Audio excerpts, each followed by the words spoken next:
Welcome students, second part of the end of the bipolarity. So before I'm going to continue this video, I want to tell you about your question related with the Berlin Wall. Actual में जो Berlin Wall का जो question है आप confuse हो गए हो कि जो मैंने 9 नवंबर 1989 की जो डेट डाली थी और जो आपके जनरली आप जब गूगल करते हैं या फिर कहीं और सर्च करते हैं आपकी बुक्स में जनरली दिया हुआ है कि जो फॉल ऑफ बर्लिन वॉल है वो 1991 में हुआ है। एक्चुअल में जो बर्लिन वॉल को ब्रोकन करना स्टार्ट करा गया था, जब ब्रेक करना स्टार्ट करा गया था, वो जब स्टार्ट किया गया था वो था 9 नवंबर 1989 से स्टार्ट कर दिया था, मतलब उसको तोड़ना स्टार्ट कर दिया था। और फाइनली जब तोड़ तोड़ दिया गया, जब उसको गिरा दिया गया, वो 1991 तक चला था। दैट मीन्स 9 नवंबर 89 से नवंबर 1991 तक फाइनली बर्लिन वॉल को गिरा दिया गया था। So you don't get confuse because 89 में जो था वो स्टार्ट करा गया था ब्रोकन करना by the people and finally fall in the 1991। Okay, so here we start.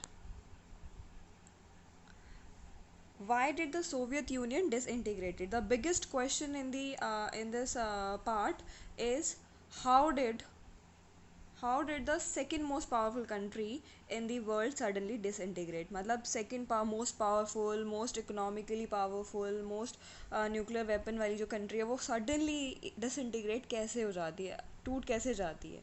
So here is the four reason behind this. The first one is the internal weakness of Soviet political and economic institution failed to meet the aspiration of the people. Basically aspiration क्या होता है यहाँ पे, महत्वाकांक्षाएं जो लोगों की थी वो वहाँ पे फुलफिल नहीं हो रही थी, क्योंकि वहाँ के लोगों को पता लग गया था कि जो वेस्टर्न कंट्रीज़ हैं they are much better than us. जो कि यहाँ की गवर्नमेंट हमेशा से बोलती थी कि हमारा जो सोशलिज्म है वो बहुत अच्छा है as compare to the other countries, as compare to the modern countries, western countries. तो यहाँ पे एस्पिरेशंस जो लोगों के थे वो फुलफिल नहीं हो पा रहे थे। और जो इंटरनल वीकनेस इनमें पॉलिटिकल और इकोनॉमिक जो थी वो क्या थी, पॉलिटिकल में क्या हो रहा था यहाँ पे कि there were the single party system, so that dominance वहाँ पे होना बहुत ऑब्वियस था। दूसरा डिक्टेटरशिप था, तो उसकी वजह से भी लोग परेशान रहते थे कि एक ही चीज़ को फॉलो कर करके वो 70 साल से वो थक चुके थे। सेकेंडली वहाँ पे जो बिगेस्ट रीज़न था इकोनॉमिक इंस्टीट्यूशन का फेल होने का वो ये था कि जब अफ़गानिस्तान के साथ सोवियत का इन्वेजन हुआ था, मतलब invasion of the Soviet invasion of Afghanistan in 1979 में, ठीक है। तो 1979 से लेकर आपका चला था वो 1989 तक, ठीक है।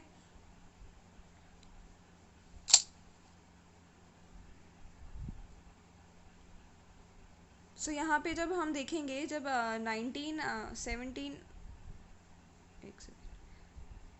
1979 से 1989 के बीच में जब सोवियत इन्वेजन चल रहा था अफ़गानिस्तान के साथ, तो यहाँ पे जो मेन रीज़न क्या था इनका, ये टोटल 10 ईयर तक चला था। और 10 साल की लड़ाई में आप खुद भी एक्सपेक्ट कर सकते हैं, एज्यूम कर सकते हैं कि कितनी इन्होंने अपने रिसोर्सेज और कितने इन्होंने अपने इकोनॉमी को बर्बाद किया होगा। सो बेसिकली यहाँ पे जो आर्मी होती थी वो थी यहाँ पे रेड आर्मी, जो कि मोस्ट पावरफुल आर्मी कहलाती थी उस टाइम की। वहाँ सब लोग डरते थे।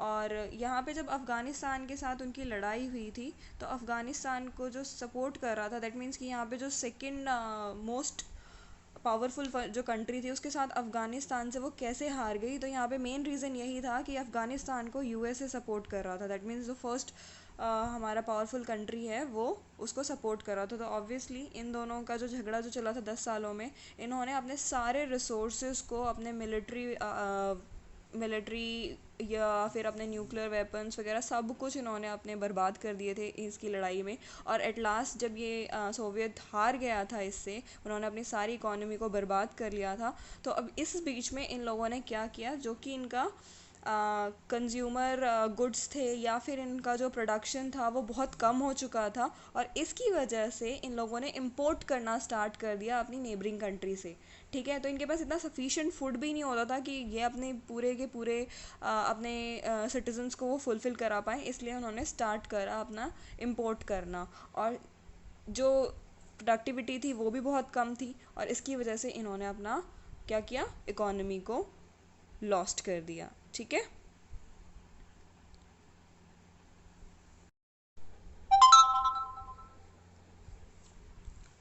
सो सेकेंड मोस्ट जो था आपका,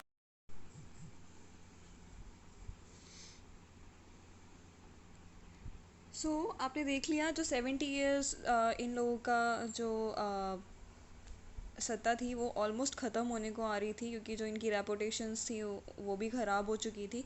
तो सेकंड पॉइंट यहाँ पे ये आता है, the economy of the Soviet union became a stagnant. अब यहाँ पे जो इकोनॉमी थी वो स्टैगनेंट क्यों हो गई थी, रुक क्यों गई थी वहाँ की?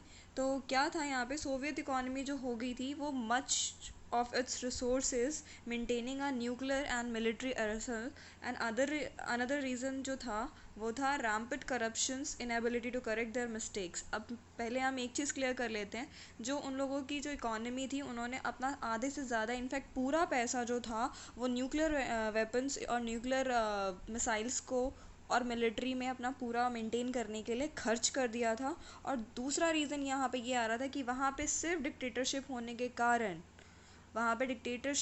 कारण, ब्यूरोक्रेट्स होने के कारण वहाँ पे सिर्फ क्या था, करप्शन था, और वो लोग अपनी मिस्टेक्स को मानते ही नहीं थे, मतलब एक्सेप्ट नहीं करते थे, और जो भी उन एक्सेप्ट क्या करना था वो करेक्ट भी नहीं करते थे। इनफैक्ट कि गलती करी है तो हम उसे सुधार लें, नहीं।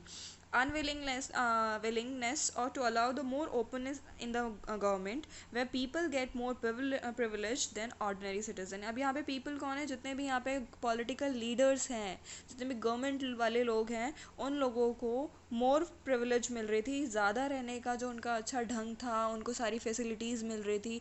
और हालांकि वहाँ के जो ऑर्डिनरी सिटीजन्स थे उनको ऐसा कुछ फैसिलिटी नहीं मिल रहा था। तो यहाँ पे उन लोगों को पता लग रहा था, ऑर्डिनरी सिटीज़न को, कि हमारे लिए सही गवर्नमेंट नहीं है।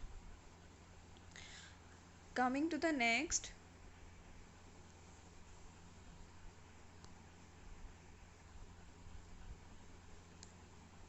a section of society was not happy with the reforms of Gorbachev. It was believed that their power and privilege were eroding. अब यहाँ पे जैसे गॉर्बेचेव आए और उन्होंने हालांकि मेन जो प्रॉब्लम था वो डायग्नोस कर चुके थे, जो मेन प्रॉब्लम है उनकी कंट्री में जो चल रही है उन्होंने वो डायग्नोस कर लिया था, लेकिन उन्होंने अपना लॉस्ट कर लिया था सपोर्ट सारे साइड से, क्योंकि वहाँ पे ओपिनियंस जो थे, लोगों की एक्सपेक्टेशंस थी वो बढ़ गई थी उनके कारण। और सडनली वहाँ पे बोरिस येल्स्टिन आते हैं, वो एज अ एमर्ज करते हैं एक हीरो की तरह, नेशनल लीडर की तरह, और वो प्रॉमिस करते हैं कि यहाँ पे हम डेमोक्रेसी लेके आएंगे, या फिर जो भी हमारी पुरानी एक पॉलिटिक्स है उसको हम चेंज करेंगे, जो भी हमारा अजम्पशन चल रहा है पहले से ही। उसको चेंज करने के लिए बोरिस येल्स्टिन आए थे। लेकिन वहाँ पे जब गॉर्बेचेव ने रिफॉर्म करने की जो प्रोमिस किए थे वो फुलफ़िल नहीं हो पाए थे, क्योंकि यहाँ पे पब्लिक ओपिनियंस जो थे वो डिवाइड हो गए थे, और हालांकि उन्हीं की गवर्नमेंट ने उन्हें क्रिटिसाइज़ करना स्टार्ट कर दिया था। इसकी वजह से ना वो कोई रिफॉर्म कर पाए और ना ही वो आगे कुछ कर पाए। और वहाँ पे इलेक्शंस जब दूसरे हुए थे तो बोरिस येल्स्टिन जीत गए थे काफ़ी अच्छे वोट से। जो फोर्थ पॉइंट है, another reason for the collapse of the USSR, the rise of nationalism and desire of the sovereignty within the various republic countries. अब यहाँ पे ये आ रहा था कि जितने भी वहाँ पे मेन रीज़न, चौथा रीज़न क्या था यहाँ पे, फोर्थ रीज़न जो मेन रीज़न कि कोलैप्स हो रहा था क्या, जहाँ पे नेशनलिज्म अराइज होने लगा था, ठीक है, और वहाँ पे डिज़ायर्स बढ़ गई थी, लोगों की एक्सपेक्टेशन बढ़ गई थी कि हमारी जो कंट्री है उसका जो भी इकॉनमी है या फिर पॉलिटिकल रूल्स जो चल रहे हैं यहाँ पे, जो डिक्टेटरशिप चल रही है वो बहुत ख़राब है, और इसको हमें चेंज लाने की ज़रूरत है, ब्रदरहुड लाने की ज़रूरत है। और जो लोगों के बीच में डिज़ायर्स बढ़ रही थी उसकी वजह से भी ये यूएसएसआर का डिसइंटीग्रेशन हो गया।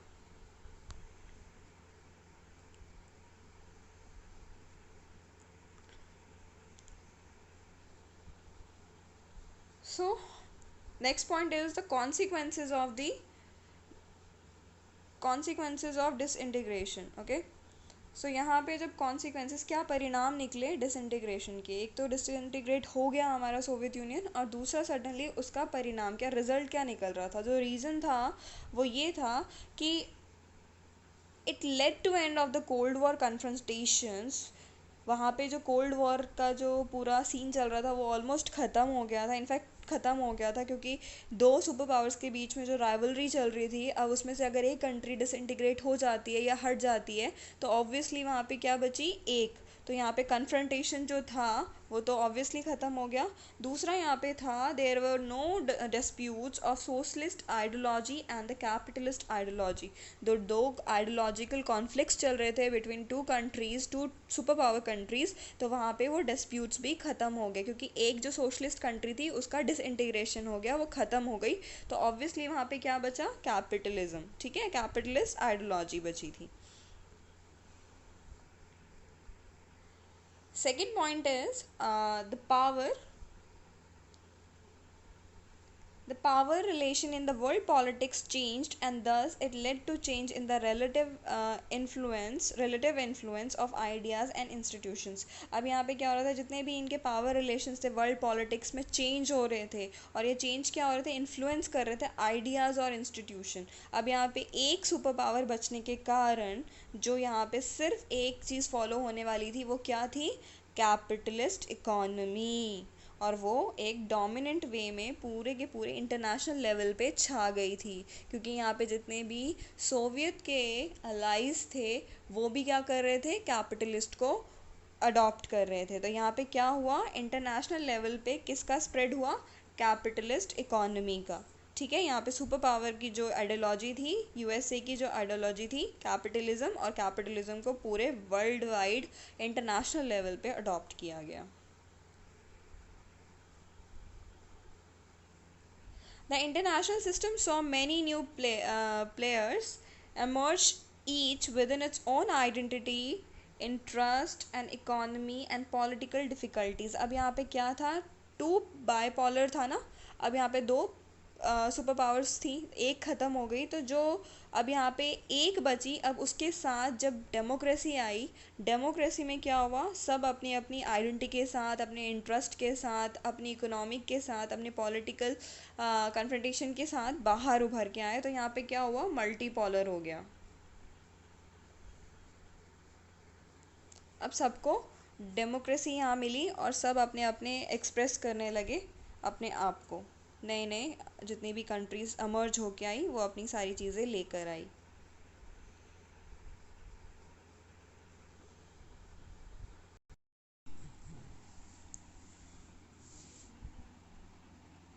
सो next topic is your shock therapy in the post communist regime. अब यहाँ पे शॉक थेरेपी का मतलब क्या है, what do you mean by shock therapy. Shock मतलब आप सबको पता है, जब किसी को झटका लगता है, कितनी सारी चीज़ें होती हैं जब लोग शॉक फील करते हैं या फिर उनके साथ कुछ बुरा होता है।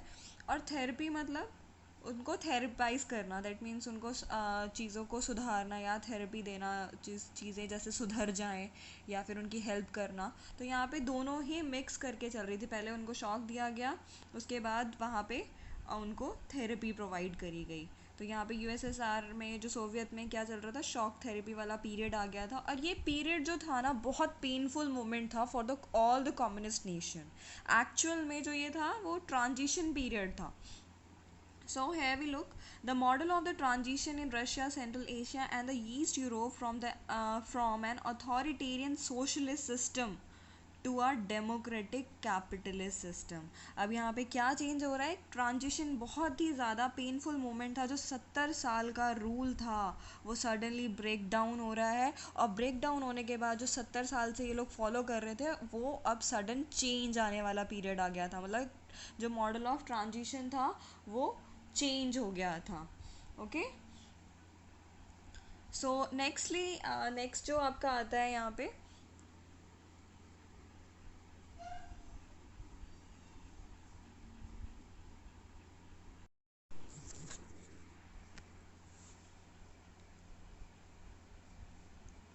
मैंने बताया आपको जो अथॉरिटेरियन सोशलिस्ट सिस्टम था वो सडनली चेंज होता है डेमोक्रेटिक कैपिटलिस्ट सिस्टम में, और जिसकी वजह से जो 70 ईयर्स का जो कह सकते हैं जो रूल था वो सडनली ब्रेकआउट होता है और डेमोक्रेसी में आ जाता है। मतलब सोचिए कि डिक्टेटरशिप से सीधा आता है आपका डेमोक्रेसी में, जहाँ पे हर किसी को फ्रीडम ऑफ स्पीच मिलती है, everyone was happy to enjoy the democracy, ready to enjoy the democracy.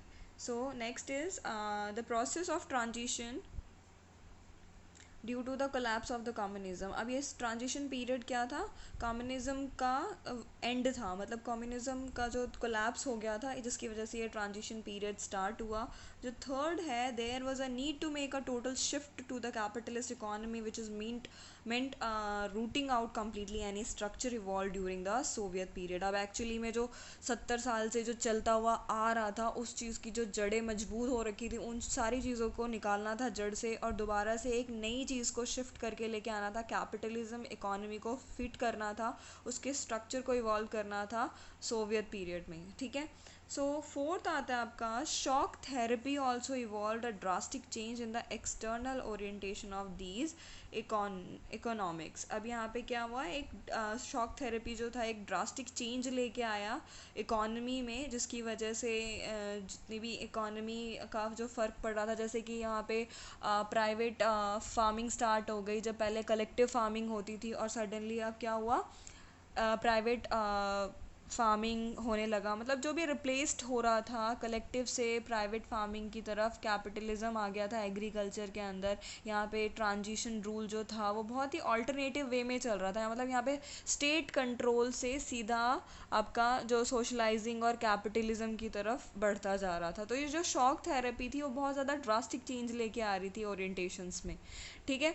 तो यहाँ पे जो पहले स्विच कर दिया गया था, free trade was considerated essentially, और जितना भी हमारे फ्री ट्रेड रिजाइम्स थे, FDI to be main engine of, मतलब इंजन्स जो थे वो चेंज हो रहे थे. तो यहाँ पे जो वन बाय वन जो सारी चीज़ें थी वो जो नेक्स्ट आता है यहाँ पे सडनली फिर क्या होता है कि जो जितनी भी एक ब्रेक डाउन आता है, जितने भी इनकी सोवियत ब्लॉक्स थे जिनके साथ ये लोग इकोनॉमी ट्रेड करते थे या फिर ट्रेडिंग कंट्रीज़ थी जो जो भी ब्लॉक्स थे उनके साथ इनका जो रिलेशन है वो टूट जाता है. So that it also involve the breakup of the existence trade alliances among the country of the Soviet blocks. तो उन लोगों ने भी ये पीछा, मतलब उन लोगों ने भी जो उनका साथ था वो छोड़ दिया था, जिसकी वजह से ये दिक्कत फेस करनी पड़ी थी ये सारा. नेक्स्ट है आपका कॉन्सिक्वेंसेस. अब रिज़ल्ट जो निकला शॉक थेरेपी का वो एक्चुअल में क्या निकला, कैसे इस चीज़ को देखेंगे हम. जो शॉक थेरेपी था वो बेसिकली क्या हुआ, र्यून हो गया था इकोनॉमी और डिज़ास्टर लेके आया था पूरे एंटायर रीजन में. जो 70 साल का जो बिछाया जो ऑलरेडी गेम था वो ऑलमोस्ट ख़त्म हो गया. मतलब इतना ज़्यादा इकोनॉमी डिस्ट्रॉयड हो गई थी, एक तरह का डिज़ास्टर लोग फेस कर रहे थे. एक मतलब पेनफुल मोमेंट जो था उनका कम्युनिस्ट नेशन में पूरे एंटायर रीजन में. और ट्रांजिशन पीरियड जैसे हमने देखा उसमें अथॉरिटेरियन टू कैपिटलिज्म आ गया. तो इस चीज़ में वो क्या हुआ, एक डिज़ास्टर के तरीके से पूरा का पूरा इस चीज़ को देखने को मिला हमें. और दूसरा जो मेन मोटो था वहाँ पे कि जो वैल्यू थी, कहीं भी इन्फ्लेशन आता है या फिर कहीं भी कोई भी पर्टिकुलर चेंज आता है तो वहाँ पे सबसे पहले क्या किस पे इफ़ेक्ट पड़ता है, आपके रुपीज़ पे या आपकी करेंसी पे इफ़ेक्ट पड़ता है. तो जो करेंसी का जो वैल्यू था वो डिक्लाइन होता चला गया. That means the value of Russian currency, वहाँ की करेंसी का नाम क्या था, रूबल. अब यहाँ पे क्या हुआ, डिक्लाइन होनी स्टार्ट हो गई थी क्योंकि वहाँ पे जितनी भी और people lost all their savings due to the high rate of inflation. अब यहाँ पे क्या हुआ, अगर आपको मैं एग्जांपल दूँ कि आपने बैंक्स में बहुत सारी सेविंग्स कर रखी हैं, आपने फ्यूचर सिक्योर कर रखा है और सडनली आपके जो करेंसी है उनकी वैल्यू डिक्लाइन होने लगेगी, तो आपके पास जो सेविंग्स है उनका कोई यूज़ नहीं रहेगा. आपके पास लाख रुपए है, वो सडनली अगर करेंसी डिक्रीज़ होती है तो आपके पास 50,000 अराउंड कुछ बचेंगे, या फिर उससे भी कम अगर हमारी करेंसी हुई, उसकी जो करेंसी हुई और उसकी वैल्यू जो कम हो जाएगी तो और भी कम पैसे बचेंगे हमारे बैंक में. तो मतलब इतनी सेविंग्स करने का जो लोगों ने अपनी अपनी सेविंग्स कर रखे थे, हाई रेट ऑफ इन्फ्लेशन की वजह से उनको वो भी खोना पड़ा था.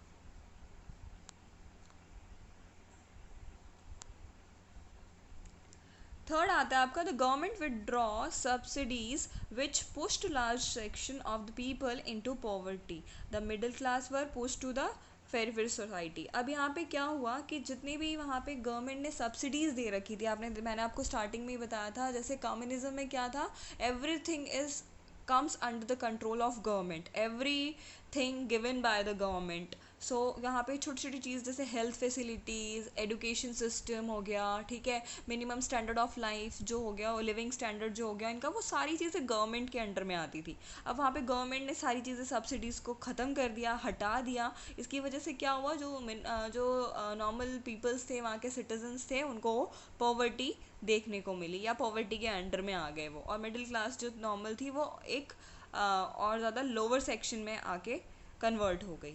ठीक है, अब यहाँ पे फोर्थ आता है, the construction of democratic institution was not given the same attention and priority as a demand of the economic transformation. अब यहाँ पे इकोनॉमिक ट्रांसफॉर्मेशन कैसे हुआ था, यहाँ पे लार्जेस्ट गैराज सेल हुआ था, जिसके अंदर 90% ऑफ द इंडस्ट्रीज जो थी वो पहले क्या थी, गवर्नमेंट के कंट्रोल में आती थी। यहाँ पे जो बिगेस्ट जो एक और पॉइंट और एक और रीज़न आता है आपका, वो आता है आपका गैराज सेल। ठीक है, इसको एक बार आप नोट डाउन कर लीजिएगा, गैराज सेल जो पॉइंट है आपका। इसके अंदर क्या हुआ, जो बिगेस्ट हमने देखा सेल इन द हिस्ट्री, जो हम largest garage sale in the history, जो वैल्यूएबल इंडस्ट्रीज़ थी वो सडनली अंडर वैल्यूएबल आ जाती हैं, सारी चीज़ें सोल्ड कर दी जाती हैं थ्रू अवे प्राइजेस पे। दैट मीन्स कि जो जितना भी वो इंडस्ट्री जो सेटअप की गई थी उस टाइम जितना पैसा उन इंडस्ट्रीज़ में लगाया गया था, और सडनली उनको सेल आउट कर दिया जाता है। यूएस के प्राइवेट ऑनर्स आते हैं और उन सारी इंडस्ट्रीज़ को परचेज़ कर लेते हैं। दैट मीन्स गवर्नमेंट वाली जितनी भी इंडस्ट्रीज़ थी वो प्राइवेट सोल इंडिविजुअल्स के पास, या फिर प्राइवेट इंडिविजुअल्स और प्राइवेट कंपनीज़ को सेल आउट कर दी जाती हैं। ठीक है, सो नेक्स्ट आता है आपका, most of these economies, especially Russia, started reviving in 2000, 10 years after their independence. The reason for the revival of the export of the natural resources like oil, natural gases and minerals. अब यहाँ पे क्या थी, जो revive करना start करा 10 साल के बाद से, दोबारा से जो इनको इंडिपेंडेंस मिली थी, that means they converted into the capitalism. और यहाँ पे जो रिवाइवल हो रहा था वो था कि export of the natural resources, अब इन्होंने एक्सपोर्ट करना स्टार्ट करा।